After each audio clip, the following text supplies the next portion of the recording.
Welcome to TSAT I'm Naresh history faculty. ఈరోజు మనం ఈ వీడియోలో రైట్ ఈక్ష్వాకుల గురించి నేర్చుకుందాము. రైట్ శాతవాహనుల అనంతరము మనకి తెలంగాణ ప్రాంతాన్ని పరిపాలించినటువంటి మరి యొక్క రాజవంశం ఈక్ష్వాక రాజవంశము. శాతవాహనుల యొక్క సామంతులే ఈ ఈక్ష్వాకులు. రైట్ ఈక్ష్వాకులు రైట్ మన నల్గొండ అండ్ మహబూబ్ నగర్ ఇటువంటి జిల్లాల ప్రాంతాలని పరిపాలించడం జరిగింది. రైట్ మనకి ఈక్ష్వాకులని శ్రీ పర్వతీయులు అని అంటారు. శ్రీ పర్వతీయులు ఈ ఈక్ష్వాకు వంశ స్థాపకుడు వాసిష్ఠి పుత్ర శ్రీశాంతామూలుడు. రైట్ ఇతను విజయపురి కేంద్రంగా రాజధాని ఏర్పాటు చేయడం జరిగింది. విజయపురి రైట్ విజయాశ్రీ శాతకర్ణి అనేటువంటి శాతవాహన రాజు రైట్ విజయపురి నగరం కట్టడం జరిగింది. సో ఈ యొక్క విజయపురి నుంచి కేంద్రంగా ఈక్ష్వాకులు పరిపాలించడం జరిగింది. ఇందులో అతి గొప్ప రాజు అంటే వీరపురుష దత్తుడు అని చెప్పాల్సి ఉంటుంది. చివరి రాజు రుద్రపురుష దత్తుడు. రైట్ శాతవాహనుల లాగానే వీరు కూడా ప్రాకృత భాషను రాజభాషగా ఉపయోగించుకోవడం జరిగింది. ఇక రాజలాంఛనం విషయంకి వచ్చినట్లయితే సింహము అని చెప్పాల్సి ఉంటుంది. సింహము వీరి యొక్క రాజలాంఛనము రాజముద్రగా చెప్పాల్సి ఉంటుంది. శైవము వైష్ణవము బౌద్ధ మతాన్ని వీళ్ళు ప్రాధాన్యత ఇవ్వడం జరిగింది. వీరపురుష దత్తుని యొక్క కాలాన్ని బౌద్ధ మతానికి స్వర్ణయుగంగా చెప్పుకుంటాము. క్రీస్తు శకం 2వ శతాబ్ద చివరిలో ఆంధ్రదేశపు తూర్పు భాగంలో ఈక్ష్వాకులు పరిపాలించడం జరిగింది. ఈ శాతవాహనులకి సామంతులుగా పరిపాలించారండి. రైట్ వీళ్ళ రాజధాని విజయపురి. రైట్ మనకు పురాణాలు ఈక్ష్వాకులని శ్రీ పర్వతీయులుగా చెప్పడం జరిగింది. నాగార్జున కొండ యొక్క పాత పేరే శ్రీపర్వతము, దాన్నే మనం నాగార్జున కొండ అంటున్నాము. రైట్ యొక్క నాగార్జున కొండ ప్రాంతాన్ని పరిపాలించుకోవడం శ్రీపర్వతీయులు అంటున్నారు. నాగార్జున కొండకు క్రీస్తు శకారంభం కాలంలోనే శ్రీపర్వతం అనే పేరున్నట్లు ఇక్కడ దొరికిన శాసనం ద్వారా తెలుస్తూ ఉంది.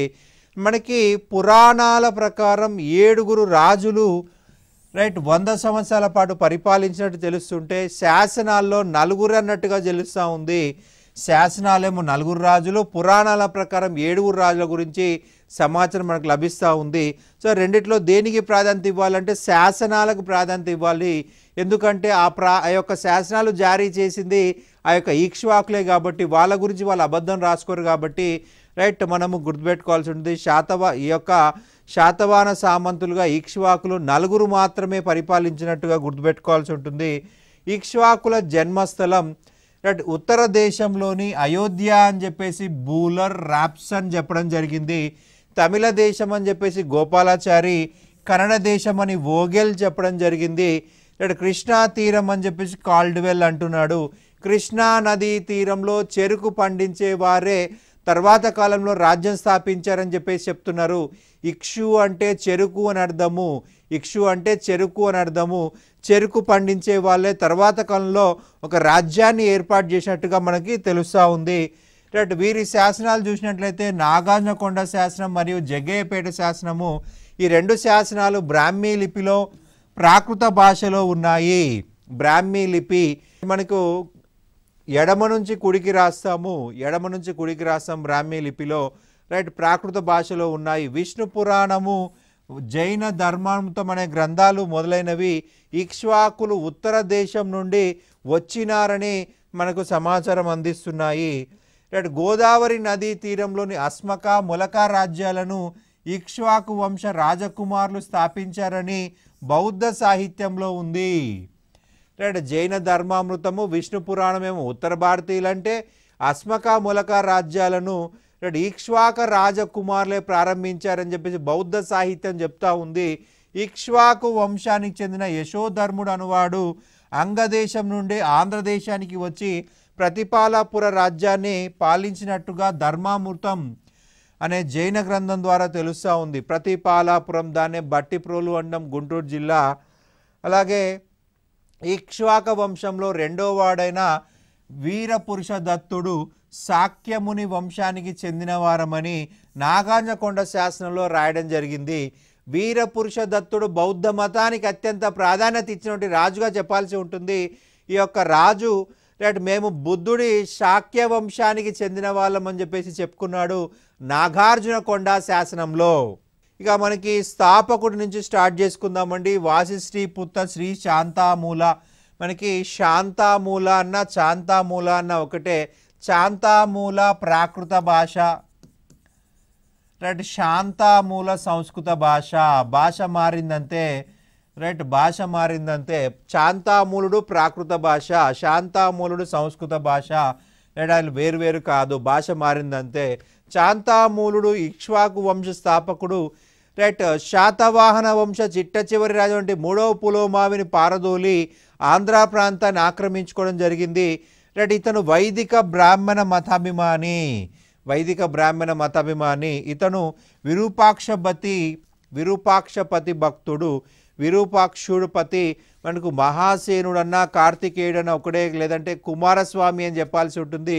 కుమారస్వామి యొక్క భక్తుడని గుర్తుపెట్టుకోవాల్సి ఉంటుంది.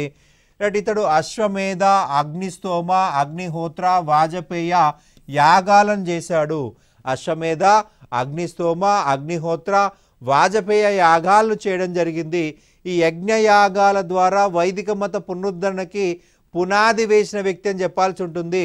అడవులను నరికించి కొత్త భూములను సాగులోకి తీసుకురావడం జరిగింది. కొత్త గ్రామాలను నిర్మించాడు.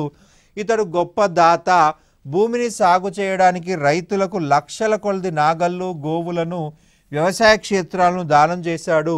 రైట్ ఇతడు బ్రాహ్మణులకు కోట్ల సువర్ణాలను, గోవులను, అగ్రహారాలను, భూములను దానం చేసి వైదిక మత విస్తరణ చేయడం జరిగింది.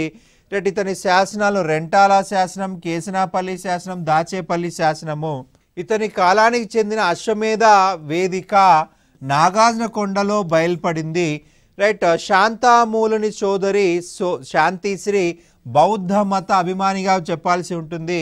ఈమె మనకు నాగార్జునకొండ వద్ద ఉన్నటువంటి పారావత మహావిహారాన్ని పునరుద్ధరించింది. మనం యజ్ఞశ్రీ శాతకర్ణి దగ్గర చెప్పుకున్నాం. యజ్ఞశ్రీ శాతకర్ణి పారావత విహారాన్ని నిర్మించాడు అని చెప్పుకున్నాము. ఈ పారావత విహారాన్ని రెనోవేట్ చేసింది ఎవరయ్యా అంటే శాంతిశ్రీ. ఎవరిమే అంటే శాంతామూలుడి యొక్క సోదరి అని చెప్పాల్సి ఉంటుంది. రైట్ ఇతనికి దక్షిణ పదపతి అనే బిరుదుంది. రైట్ శత సహస్ర హలక అనేటువంటి మరి ఒక బిరుదుంది. శత సహస్ర అంటే 100, శత అంటే 100, సహస్ర అంటే 1000, 100,000 అంటే లక్ష నాగళ్ళు దానం చేసినవాడా. మహాదానపతి అనే మరి ఒక బిరుదు కూడా ఉంది. మహాదానపతి, శత సహస్ర హలక, మహాదానపతి అనే బిరుదులు కూడా రైట్ శ్రీ శాంతామూలుడికి ఉన్నాయని గుర్తుపెట్టుకోవాల్సి ఉంటుంది.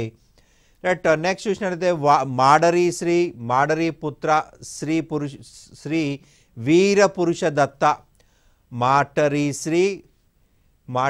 పుత్ర శ్రీ వీర పురుష దత్త అని చెప్పాల్సి ఉంటుంది. ఇతని పరిపాలన కాలము 245 నుంచి 265.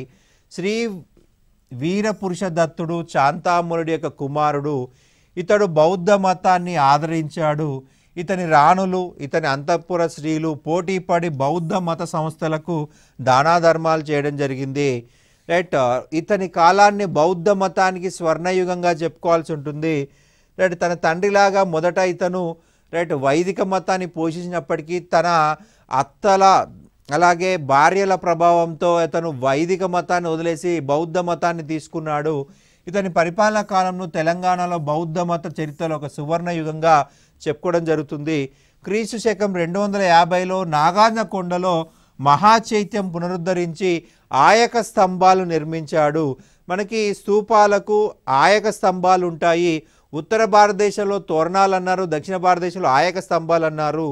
హీనాయాన బౌద్ధులకు బుద్ధగయ పుణ్యక్షేత్రమైనట్లు మహాయాన బౌద్ధులకు నాగార్జునకొండ పవిత్ర క్షేత్రమైంది. ఉత్తర భారతదేశంలో గయ హీనాయాన్లకు అత్యంత ముఖ్యమైనది. సో అలాగే నాగార్జునకొండ అనేది దక్షిణ భారతదేశంలో ఉన్నటువంటి మహాయాన బౌద్ధులకి ముఖ్యమైన కేంద్రం అయిపోయింది. రైట్ గౌతమ బుద్ధుడి జ్ఞానోదయం కలిగిన ప్రాంతం గయ.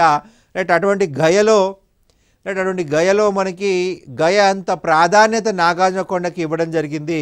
రైట్ ఉత్తర భారతదేశం గయ వచ్చేసి హీనాయాన్లకు ముఖ్యమైనది అయితే దక్షిణ భారతదేశంలో మహాయాన్లకు అభివృద్ధి చెందని చెప్పాల్సి ఉంటుంది. ప్రపంచవ్యాప్తంగా ఉన్న బౌద్ధులు నాగార్జునకొండ బౌద్ధ క్షేత్ర దర్శనానికి వచ్చేవారు. విదేశీయుల కోసము సింహల విహారం నిర్మించబడింది. శ్రీలంక నుంచి వచ్చే వారి కోసము సింహల విహారం నిర్మించబడింది. రాజభాండాగారికుడైన బోధిశర్మ మేనకోడలు ఉపాసిక బోధిశ్రీ బౌద్ధ మత అభిమాని. ఈ బోధి శర్మ యొక్క మరొక పేరే రేవంతుడు. బోధి శర్మ యొక్క మరొక పేరే రేవంతుడు. ఇతని మేనకోడలే బోధిశ్రీ, బౌద్ధ మత అభిమాని అని చెప్పాల్సి ఉంటుంది. ఈమె బౌద్ధానికి అనేక విరాళాలు దానాలు చేయడం జరిగింది, అనేక నిర్మాణాలు కూడా చేపట్టడం జరిగింది. ఉపాసిక బోధిశ్రీ అనేక నిర్మాణాలు చేపట్టిందండి. బౌద్ధ ధర్మ ప్రచారం కోసం బౌద్ధ భిక్షువులకు శ్రీపర్వతం వద్ద చుల్ల ధర్మగిరిపై చైత్య గృహంతో పాటు చతుశాలను కూడా నిర్మించింది. కుల విహారం దగ్గర ఒక చైత్యాన్ని, సింహల విహారంలో బోధివృక్ష వేదికను నిర్మించింది. బోధిశ్రీ పాపిలి కడ వద్ద 7 గదులను, పుష్పగిరిపై శిలామండపాన్ని, భిక్షు సంఘాన్ని, సమస్త ప్రపంచ సౌఖ్యాన్ని ఉద్దేశించి నిర్మించింది. బోధిశ్రీ వేసిన శాసనము ఇక్ష్వాకుల కాలం నాటి బౌద్ధ మత అభివృద్ధి గురించి తెలుస్తుంది. రైట్, వీరపురుష దత్తుడి శాసనాలు మనకి exam point of view important, మనం ఖచ్చితంగా గుర్తుపెట్టుకోవాలి. ఇతను ప్రాకృత భాషలోనే శాసనాలు జారీ చేశాడు. శాతవాహనుల్లాగా ఇతను కూడా రైట్ ప్రాకృత భాషలోనే శాసనాలు ఇచ్చాడు. శాతవాహన శాసనాలని ప్రాకృతంలోనే ఉన్నాయి. రైట్, ఇతని వరకు శాసనాలు మనకు ప్రాకృతంలోనే కనిపిస్తాయి. అమరావతి శాసనం, నాగార్జునకొండ శాసనం, జగ్గయ్యపేట శాసనం, అల్లూరు శాసనం, ఉప్పుగుండూరు శాసనము, ఇవన్నీ కూడా వీరపురుష దత్తుని యొక్క చరిత్రకి ముఖ్యమైన శాసనాలుగా చెప్పాల్సి ఉంటుంది. ప్రాకృత భాషలో బ్రాహ్మీ లిపిలో ఈ శాసనాలని జారీ చేశాడు వీరపురుష దత్తుడు. వీరపురుష దత్తుడి యొక్క రాణుల గురించి చూసినట్లయితే బట్టి మహాదేవి, ఈమె పట్టపురాణి. రుద్రధర భట్టారిక, ఈమె ఉజ్జయిని రాకుమార్తె. తన మేనత్త కుమార్తె నుండి బాపీశ్రీ, షష్ఠీశ్రీలను వివాహం చేసుకొని జరిగింది. ఇక్కడ ముఖ్యమైన పాయింట్ ఏంటంటే మేనత్త కూతుర్లను పెళ్లి చేసుకునే సాంప్రదాయం ప్రారంభించింది ఎవరయ్యా అని అడుగుతారు. మనకి వీర పురుష దత్తుడు అని గుర్తుపెట్టుకోవాల్సి ఉంటుంది. మేనత్త కూతుర్లను వివాహం చేసుకునే సాంప్రదాయము మనకి ప్రారంభించింది వీర పురుష దత్తుడు. రైట్, నెక్స్ట్ చూసినట్లయితే యెహువల శాంతామూలుడు, ఇతనికి 2వ శాంతామూలుడు అనే పేరుంది. తన తాత పేరు కూడా శాంతామూలుడు కాబట్టి ఇతనికి 2వ శాంతామూలుడు అనాలి. ఒకవేళ 2వ శాంతామూలుడు అనకపోతే యెహువల శాంతామూలు అనాలి. తన మదర్ యెహువల పేరుని పెట్టుకోవడం జరిగింది. రైట్, యెహువల శాంతామూలుడు వీరపురుష దత్తుని కుమారుడు. వీరపురుష దత్తుడు యెహువల యొక్క కుమారుడు. యెహువల వచ్చేసి రైట్ శాంతామూలుడి మదర్, సో మదర్ పేరు యాడ్ చేస్తారు. 2వ శాంతామూలుడు అన్న యెహువల శాంతామూలుడు అని ఒకడే. ఇతను తాతలాగా వైదిక మతానికి, తండ్రిలాగా బౌద్ధ మతానికి సమప్రాధాన్యత ఇచ్చాడు. 2 మతాలను బ్యాలెన్స్ చేశాడని గుర్తుపెట్టుకోవాల్సి ఉంటుంది. ఇతని కాలంలోనే దక్షిణ భారతదేశంలో తొలిసారిగా సంస్కృత శాసనాలు జారీ చేయబడ్డాయి. రైట్, ఇతని యొక్క 11వ రాజ్య సంవత్సరంలో ఇతని సోదరి కొడబలిసిరి మహిషకులనే బౌద్ధ మత సన్యాసులకు ఒక విహారాన్ని నాగార్జునకొండలో నిర్మించడం జరిగింది. అలాగే ఇతని సేనాని ఎలిసిరి కుమారస్వామికి రైట్ సర్వదేవాదివాసం అనేటువంటి ఆలయాన్ని నిర్మించాడు. ఇతని యొక్క సేనాని ఎవరయ్యా అంటే ఎలిసిరి. కుమారస్వామికి సర్వదేవాదివాసం అనేటువంటి ఆలయాన్ని నిర్మించడం జరిగింది. పుష్పబద్ధుడు అనే పేరు మీద శివాలయం నిర్మించాడు రైట్ యెహువల శాంతామూలుడు. రైట్, ఒక అంతఃపుర శ్రీ నొడగిరి స్వామికి దాన ధర్మాలు చేసింది. సేనాని ఎలిసిరి తన పేరు మీద కృష్ణానది ఉత్తర తీరంలో ఏలేశ్వర స్వామిని ప్రతిష్ఠించి అక్కడ అనేక దేవాలయాలు నిర్మించాడు. రైట్, ఎలిసిరి రైట్ ఒక శివ దేవాలయాన్ని నిర్మించి ఆ శివ దేవాలయానికి పెట్టిన పేరేంటి అంటే ఏలేశ్వర స్వామి దేవాలయము. తన పేరు మీదనే శివుడికి ఒక దేవాలయం కట్టి రైట్ ఏలేశ్వర స్వామి అని చెప్పేసి అన్నాడు. అక్కడ ఒక పట్టణం కూడా అభివృద్ధి చేయడం జరిగింది, అదే ఏలేశ్వరం. ఆ ఏలేశ్వరాన్ని వేద విద్యా కేంద్రంగా అభివృద్ధి చేయడం జరిగింది. వేద విద్యా కేంద్రంగా అభివృద్ధి చేశాడు. ఏలేశ్వరంను వేద విద్యా కేంద్రంగా అభివృద్ధి చేశాడు ఎలిసిరి. ఎలిసిరి పేరు మీద డెవలప్ అయిన పుణ్యక్షేత్రమే ఏలేశ్వరము. రైట్, మనకి శ్రీశైలం యొక్క ఈశాన్య ద్వారం అని చెప్పేసి కూడా చెప్పుకుంటాం ఈ ఏలేశ్వరంని. రైట్, అబీర శకసేనుని సేనాని శివసేనుడు నాగార్జునకొండలో అష్టభుజి నారాయణ స్వామి ఆలయాన్ని ఏర్పాటు చేయడం జరిగింది. అబీర శకసేనుడు అనేవాడు రెండవ శాంతామూలుడి సామంతుడు. అతని దగ్గర పనిచేసే సేనాపతి శివసేనుడు నాగార్జునకొండలో అష్టభుజ నారాయణ స్వామి దేవాలయం నిర్మించాడు. ఈ దేవాలయం మనకి శాంతామోహిని కాలంలో నవగ్రహ, కుబేర, నొదగేశ్వర, హారితి, కార్తికేయ దేవాలయాలు నిర్మించబడ్డాయి. హారితి చూసినట్లయితే బౌద్ధ మతంలో చిన్న పిల్లల్ని కాపాడే దేవతగా పేరుంది. ఈమె ఒక క్యానిబల్ అని చెప్పాల్సి ఉంటుంది. క్యానిబల్ అంటే నరమాంస భక్షకి. ఈ యొక్క హారితికి 100 మంది పిల్లలు ఉన్నారు. అయితే ఈమె గ్రామాల్లో ఉన్న పిల్లల్ని చంపేసి వండి తన పిల్లలకు పెట్టేది. అయితే గ్రామ ప్రజలంతా కూడా గౌతమ్ బుద్ధుడికి ఒక కంప్లైంట్ చేశారు, అయ్యా ఈ యొక్క హారితి అనే మహిళ మా యొక్క పిల్లల్ని చంపేసి వండుకొని తన పిల్లలకు పెడతా ఉంది. సో భవిష్యత్ తరాలు అనేవి ఉండవు, మన మానవ మనుగడ ఇక్కడితో ఎండ్ అయిపోతుందని చెప్పేసి గౌతమ్ బుద్ధుడికి కంప్లైంట్ చేసి అతను ఏం చేశాడంటే ఈ హారితి యొక్క 100 మంది పిల్లల్లోంచి ఒక కుమారుణ్ణి తీసుకొచ్చి తన బెగింగ్ బౌల్ కింద దాచిపెట్టాడని చెప్పేసి బౌద్ధ జాతక కథల్లో ఉంది. అయితే ఆమె తన కొడుకు కనిపించక బాధ వర్ణాతీతం అనమాట. ఆమె అనేక ప్రాంతాలు వెతికింది, ముల్లోకాలు వెతికింది తన మనోనేత్రంతో, కానీ ఎక్కడ కూడా కనిపించలేదు. చివరగా గౌతమ్ బుద్ధుడి దగ్గరికి వచ్చి తన బాధను వెళ్ళగక్కింది. అప్పుడు గౌతమ్ బుద్ధుడు అడిగాడు అనమాట, నీకు 100 మంది పిల్లలు ఉన్నప్పుడు ఒక పిల్లవాడు తప్పిపోతేనే ఇంత బాధపడుతున్నావు, గ్రామంలో ఉన్న ప్రజలకి ఒక పిల్లవాడు లేదా 2 పిల్లలు ఉండేవారు, వాళ్ళని చంపి తింటున్నావు, అప్పుడు నీకు బాధ కలగలేదా అని అడిగితే తప్పైంది క్షమించండి అని చెప్పేసి హారితి గౌతమ్ బుద్ధుడిని వేడుకుందంట. ఇప్పటి నుంచి నేను ఎవరిని చంపను అని గౌతమ్ బుద్ధుడికి ప్రామిస్ చేసిందంట. సో అప్పుడు ఆ యొక్క గౌతమ్ బుద్ధుడు తన బెగింగ్ బౌల్ కింద ఉన్నటువంటి ఆ బాబుని విడుదల చేయడం జరిగింది. సో ఈమెని చిన్న పిల్లల్ని కాపాడే దేవతగా ఉండమని గౌతమ్ బుద్ధుడు చెప్పాడని చెప్పేసి మన యొక్క జాతక కథల్లో ఉంది, జాతక కథల్లో రాయబడి ఉందన్నమాట. సో అలా మనకు వైదిక మతంలో కూడా హారితి అనే దేవత వచ్చింది. ఈమె చిన్న పిల్లల్ని కాపాడే దేవత. ఇతని కాలంలోనే మంచికల్లు, వేల్పూరు, ఆలంపూరి, వేంగి, ఏలేశ్వరం మొదలైన ప్రాంతాల్లో ఆలయాలు అభివృద్ధి చెందాయి. గుమర్దరులో స్థూపభాగము ఇటీవల బయటపడింది. ఇతని శాసనం ఒకటి గుమర్దరు స్థూపభాగంలో కనిపించింది. ఇక్కడ ఒక బౌద్ధ విద్యాలయం ఉండేదని ప్రాకృత శాసనం ద్వారా తెలుస్తూ ఉంది. నాగార్జునకొండలో ఒక సంస్కృత శాసనాన్ని జారీ చేయించాడు. నాగార్జునకొండ సంస్కృత శాసనము దక్షిణ భారతదేశంలోని తొలి సంస్కృత శాసనంగా చెప్పాల్సి ఉంటుంది. ఇక నెక్స్ట్ చూసినట్లయితే రుద్రపురుష దత్తుడు యెహువల శాంతామూలుడి యొక్క కుమారుడు. ఇతడే చివరి ఇక్ష్వాకు రాజుగా చెప్పాల్సి ఉంటుంది. ఇతని శాసనాలు గురజాల, నాగార్జునకొండలో లభించాయి. పల్లవ రాజైన సింహవర్మ రుద్రపురుష దత్తుని ఓడించినట్లు మంచికల్లు శాసనం ద్వారా మనకు తెలుస్తూ ఉంది. రుద్రపురుష దత్తుని ఎవరు ఓడించారయ్యా అంటే ప్రాచీన పల్లవ వంశ స్థాపకుడు సింహవర్మ చేతిలో ఓడిపోయినట్టుగా మనకు ఈ యొక్క శాసనం ద్వారా తెలుస్తూ ఉంది. ఈ శాసనము విజయపురి సమీపంలో ఉన్నటువంటి మంచికల్లులో దొరికింది. పల్లవ రాజైన శివస్కందవర్మ మైదవోలు శాసనాన్ని జారీ చేశాడండి. ఈ యొక్క మైదవోలు శాసనం ద్వారా ఏం తెలుస్తుందయ్యా అంటే శివస్కందవర్ముడు చిట్ట చివరి ఇక్ష్వాక రాజుని ఓడించేసి ఇక్ష్వాకు రాజ్యాన్ని పూర్తిగా ఆక్రమించుకున్నట్టుగా తెలుస్తూ ఉంది.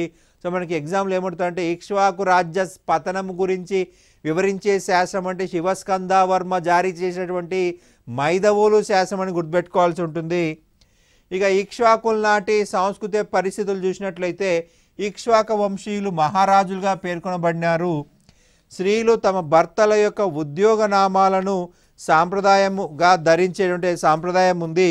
పాలనా సౌలభ్యం కోసం రాజ్యాన్ని రాష్ట్రాలుగా, రాష్ట్రాన్ని ఆహారాలుగా, ఆహారాలను పదములుగా విభజించారు. రాష్ట్రాలను సామంత ప్రభులు పాలించేవారు. వీరి కాలంలో మహాతలవర, మహాదండనాయక అనే బిరుదులు ధరించినటువంటి సామంత రాజులు రాజుకు సహాయంగా పనిచేసేవారు.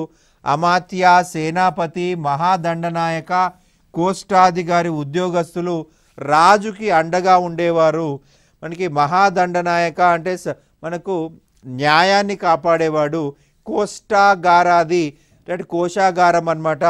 ఇక ఆర్థిక పరిస్థితులు చూసినట్లయితే రైట్ శాంతామూలుడు అడవుల్ని నరికించి వ్యవసాయాన్ని అభివృద్ధి చేశాడు. రైట్ నాగళ్లను వ్యవసాయ పరికరాలను రైతులకు దానంగా ఇచ్చి వ్యవసాయ అభివృద్ధి చేశాడు. విదేశీ వర్తకం సాగింది. రోమ్ విదేశీ వాణిజ్యము సాగేది. నాగార్జున కొండలో రోమన్ నాణాలు లభించాయి. ఈక్ష్వాక యుగము చివరి నుండి రోమన్ సామ్రాజ్యం క్షీణించడంతో రోమ్ వాణిజ్యం కూడా సన్నగిలింది. రైట్ ఈక్ష్వాక యుగం చివరి నుండి రోమన్ సామ్రాజ్యం పడిపోవడం జరుగుతూ ఉంది. సో రోమన్ వాణిజ్యం కూడా తగ్గిపోయింది.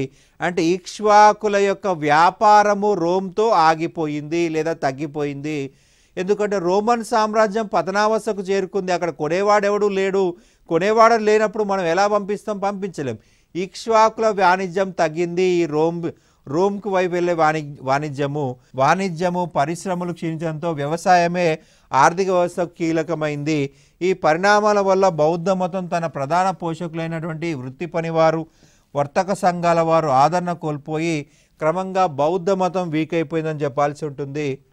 వర్తక వాణిజ్యాలు తగ్గిపోవడంతో గ్రామాలు స్వయం పోషక గ్రామాలుగా అభివృద్ధి చెందడం జరిగింది. నాగార్జున కొండలో రోమన్ వర్తక స్థావరం బయటపడింది. రైట్ రోమన్ వర్తకులు నాగార్జున కొండలో నివసించినట్టుగా ఎవిడెన్స్ మనకు దొరికింది. రైట్ మనకి ఈక్ష్వాక శాసనాల్లో నిగమ సభలు, శెట్టి గహపతుల ప్రస్తావన కనిపిస్తుంది, శ్రేణుల ప్రస్తావన కనిపిస్తుంది. అంటే మనకు వ్యాపారం నడుస్తూ ఉంది. రైట్ ఇంటర్నల్ వ్యాపారం కూడా ఉంది అంటానికి ఎగ్జాంపుల్ అనమాట. శాసనాలలో పర్ణికా శ్రేణి, పుసినా శ్రేణి అనే కొత్త శ్రేణులు వచ్చాయి. మనం ఏం చెప్పుకున్నామంటే శాతవాహనుల కాలంలో 18 శ్రేణులు అని చెప్పాము. ఇక్కడ ఇంకొక 2 కొత్త వచ్చాయి. పర్ణికా శ్రేణి తమలపాకుల్ని అమ్ముకునే వ్యాపారము, పుసినా శ్రేణి మిఠాయిల శ్రేణి. రైట్ నాగార్జున కొండ తవ్వకాల్లో వృత్తి పనివారు ఇల్లు బయటపడ్డాయి. ఒక ఇంట్లో బంగారు ఆభరణాలు, వాటిని తయారు చేసే మూసలు కూడా దొరికాయి. బంగారు ఆభరణాలు తయారు చేసే మూసలు కూడా దొరికాయి అన్నమాట. ఇక మత పరిస్థితులు చూసినట్లయితే వీరగల్ మత సాంప్రదాయం ఈ కాలంలో ప్రసిద్ధి చెందింది. వీరగల్ అనగా రాజు కోసం ప్రాణాలు అర్పించే అంగరక్షకులని పూజించడము. మనకి జపాన్ దేశంలో సమురాయ్ అనేటువంటి సాంప్రదాయం ఉందండి. వాళ్ళు రాజుని కాపాడడం కోసము వాళ్ళు ప్రాణం అర్పించడానికైనా వెనుకాడరు. రైట్ వాళ్ళని యోధులు అని చెప్పేసి అంటాము. రైట్ రాజుని కాపాడడంలో ప్రాణాలు కోల్పోయిన వాళ్ళని గౌరవించే ఉద్దేశంతో ఒక రాయి వేసి వీరుడిగా కొలుస్తారు. వీరక్కల్ గల్ అనే పదం కల్ నుంచి వచ్చింది. కల్ అంటే రాయి. వీరులని హీరో స్టోన్స్ అని చెప్పేసి అంటాము. వీరులని పొగుడుతూ ఆ యొక్క రాయి పైన చెక్కి వాళ్ళ పేర్లు రాయడం జరుగుతుంది. వీరులను పూజించే సాంప్రదాయం, దాన్నే వీరగల్ సాంప్రదాయం అంటున్నాము. శాంతామూలుడు వైదిక అభిమాని, విరూపాక్షపతియగు మహాసేనుని భక్తుడు. రైట్ మహాసేనుడు అంటే కుమారస్వామి. రైట్ బ్రాహ్మణులకు భూములు, ఆవులు దానం చేశాడు. హిరణ్యకోటి దాన శిల్పము నాగార్జున కొండలో లభించింది. బ్రాహ్మణ మత వ్యాప్తికి పాల్పడ్డాడు. అశ్వమేధ యాగం కూడా చేయడం జరిగింది. రైట్ బౌద్ధ మతం విస్తరించిందండి. శాంతామూలుడి సోదరి శాంతిశ్రీ నాగార్జున కొండలోని మహాచైత్యాన్ని పునర్నిర్మించింది. రైట్ ఈ పునర్నిర్మాణాన్ని బదాంతతానందుడు అనేటువంటి బౌద్ధాచార్యుడు పర్యవేక్షణ చేశాను. రైట్ బదాంతతానందుడు అనే బౌద్ధ సన్యాసి రైట్ మనకి యొక్క మహాచైత్యాన్ని పునర్నిర్మించడాన్ని సూపర్వైజ్ చేయడం జరిగింది. వీరపురుష దత్తుడు మొదట వైదిక మతాభిమాని. తన మేనత్తలు భార్యల ప్రభావంతో బౌద్ధ మతాన్ని స్వీకరించి పోషించాడు. శాంతిశ్రీ నాగార్జునకొండ మహాచైత్య సమీపంలో చతుశాలయుత శిలామండపాన్ని నిర్మించింది. రైట్ చతుశాలతో పాటు శిలామండపాన్ని కూడా కట్టింది.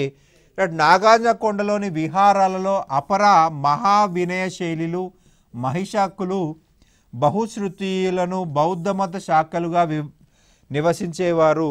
వీరపురుష దత్తిని రాణి బట్టి మహాదేవి బహుశ్రుతీయులు అనేటువంటి బౌద్ధ శాఖ సన్యాసులకి తన పేరు మీద దేవీ విహారంను నిర్మించి ఇచ్చింది. నాగార్జున కొండ ప్రసిద్ధి చెందింది, ప్రపంచ ప్రసిద్ధి చెందింది. మనకి బౌద్ధులు పారామత మహావిహారము నాగార్జున కొండలను దర్శించేవారు. నాగార్జున కొండలోని ఒక శిల్పము యుద్ధం చేస్తున్న దృశ్యాలున్నాయి.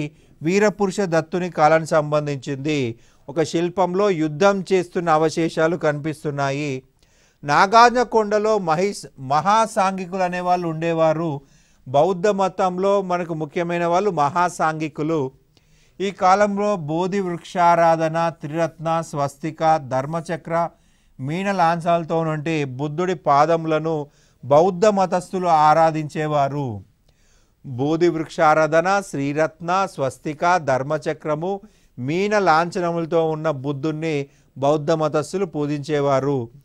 రైట్. ఈక్ష్వాకుల శాసనాల్లో బుద్ధుని పూజలు ఎక్కువగా కనిపిస్తున్నాయండి. బుద్ధుని ప్రశంసలు ఎక్కువగా ఉన్నాయి. వీరి శాసనాల్లో దిమనికయ, మజిమనికయ, పంచమహాతృక వంటి బౌద్ధ గ్రంథాలు ప్రశంసించబడ్డాయి. ఈక్ష్వాకుల కాలం నుండి నిర్మాణాలపై శిల్పుల పేర్లు చెక్కే సాంప్రదాయం ప్రారంభమైంది. బౌద్ధ స్తూపాల నిర్మాణంలో ముడుపు స్తూపాల నిర్మాణం ప్రారంభమైంది. అనగా కోరికలు తీరినందుకు గాను కట్టబడే నిర్మాణాలు. రైట్. నేను ఫర్ ఎగ్జాంపుల్ ఒక వ్యక్తి, నేను సో పని నాకు జరిగినట్లయితే దానికి ఇన్ రిటర్న్ నేను ముడుపు స్తూపం కడతాను. ప్రజెంట్ చాలామంది హిందూ మతంలో రైట్ స్తూపాలు హిందూ మతంలో వివిధ ముడుపులు కడతారు, వివిధ దేవాలయాలకు వెళ్ళిపోయి. రైట్. వాళ్ళు అనుకున్నది సాధించిన తర్వాత ఆ ముడుపు విప్పి ఆ ముడుపులో ఉన్నటువంటి సమాచారాన్ని వాళ్ళు దాన ధర్మాలు చేస్తారు, ఏదైతే అనుకుంటారు. అలా మొదట ఎక్కడ స్టార్ట్ అయిందండి? బౌద్ధ మతంలో స్టార్ట్ అయింది. దాన్ని ఏమన్నారు? ముడుపు స్తూపాలు అన్నారు, ముడుపు కట్టేవాళ్ళు. రైట్. విద్యా సాహిత్యం, మనకి సంస్కృతానికి చాలా ప్రాధాన్యత వచ్చింది. వీరి కాలంలో మహాయాన బౌద్ధ మతస్థులు కూడా తమ ప్రచారానికి సంస్కృతాన్ని ఉపయోగించారు. సంస్కృతం రాజభాషగా, శాసన భాషగా, పండిత భాషగా గౌరవం సంపాదించుకుంది. రైట్. వైదిక విద్యలు బ్రాహ్మణులకు మాత్రమే. వేద విద్యలు, వేదాలు బ్రాహ్మణులు తప్ప వేరే కులాల వారికి నేర్పించలేదు. నాగార్జునకొండ గొప్ప విద్యా కేంద్రం అయిపోయింది. రైట్. ఆసియా ఖండంలో వివిధ ప్రాంతాల వాళ్ళంతా కూడా ఇక్కడికి వచ్చి చదువుకోవడం జరిగింది. ఈక్ష్వాకుల పేర్లలో విహువల, ఆనిక్కి, బాపి, అడవి, రెమ్మెనక అనే తెలుగు పదాలు కనిపిస్తున్నాయి. రైట్. ఈ కాలంలో భాషతో పాటు లిపి కూడా పరిణామం చెందింది. ఈక్ష్వాకులు బ్రాహ్మీ లిపినే ఉపయోగించారండి. రైట్. గుండ్రని అక్షరాలు తెలుగు లిపికి నాగార్జునకొండ శిల్పులే మనకు ఒక ఆకృతి ఏర్పరచని చెప్పాల్సి ఉంటుంది. రైట్. యెహువల శాంతామూలుడు తన 11వ రాజ్య సంవత్సరంలో రైట్ నాగార్జునకొండ శాసనాన్ని జారీ చేయించాడు. రైట్. తెలుగు ప్రాంతాల్లో కాదు, దక్షిణ భారతదేశంలో తొలి సంస్కృత శాస్త్రం అంటే నాగార్జునకొండ సంస్కృత శాస్త్రం చెప్పాలి. ధాన్య కటక సంగారామంలో స్వదేశీ విదేశీ విద్యార్థులు విద్యాభ్యాసం చేసేవారని, 7,700 బౌద్ధ భిక్షులు ఉండేవారని తెలుస్తూ ఉంది. ధాన్య కటకము సంగారాము ఆదర్శంగా తీసుకొని టిబెట్లోని దాపాంగ్ సంగారామం నిర్వహించబడేది. తిథి, వార, నక్షత్ర, పక్ష, మాసములతో కూడినటువంటి పంచాంగము మనకి ఈక్ష్వాకుల కాలంలోనే ప్రారంభమైంది. ఋతువులను బట్టి కూడా మనకు క్యాలెండర్లో మెన్షన్ చేశారు. ధర్మామృతం అనే కావ్యంను నయనసేనుడు రచించడం జరిగింది. ఇతను కర్ణాటక ప్రాంతానికి చెందిన వ్యక్తిగా చెప్పాల్సి ఉంటుంది. ఇక నిర్మాణాల్లో ప్రధానంగా విజయపూర్లో శివునికి, విష్ణువుకి, శక్తికి, మహాసేనునికి ఆలయాలు ఉన్నాయి. వీళ్ళు శైవ మతస్థులు. రైట్. వైష్ణవం కూడా మంచి ప్రచారంలో ఉంది. రైట్. యెహువల శాంతాముడి కాలంలో అష్టభుజి నారాయణ స్వామి దేవాలయము మన తెలుగు ప్రాంతంలోని తొలి వైష్ణవాలయంగా చెప్పాల్సి ఉంటుంది. వీరి కాలంలో శక్తి ఆరాధన జరిగిందనడానికి ఎగ్జాంపుల్ మనకి నాగార్జునకొండలో బయలుపడిన హారతి దేవాలయము, కొనిదెన, పెదముడియం శిల్ప పలకాలని చెప్పాల్సి ఉంటుంది. విజయపూర్లో హారతి ఆలయం చూసినట్లయితే సంతానం కాంక్షించేవారు స్త్రీలు గాజులు దానం చేసినట్టు తెలుస్తుంది. హారతి చిన్నపిల్లల్ని కాపాడే దేవత. అమరావతి శిల్ప సాంప్రదాయంలో ఇక్ష్వాకుల నాటి చివరి దశ చేరుకుంది. రైట్. వేల్పూరులో హిందూ బౌద్ధ గొప్ప క్షేత్రాలు ఉన్నాయి. రైట్. నాగార్జునకొండలోనే ఆగమోక్త పద్ధతి ప్రకారం నిర్మించబడింది. రైట్. మనకి అనేక దేవాలయాలు ఈ యొక్క నాగార్జునకొండలో నిర్మించబడ్డాయి. మహాసేన, పుష్పభద్ర, అష్టభుజి, నారాయణస్వామి, నొదగేశ్వర, హారతి ఇవన్నీ కూడా వీళ్ళ కాలానికే చెందినవి. ఇవి మనం ఎగ్జామ్ పాయింట్లో గుర్తుపెట్టుకోవాల్సి ఉంటుంది. Thank you.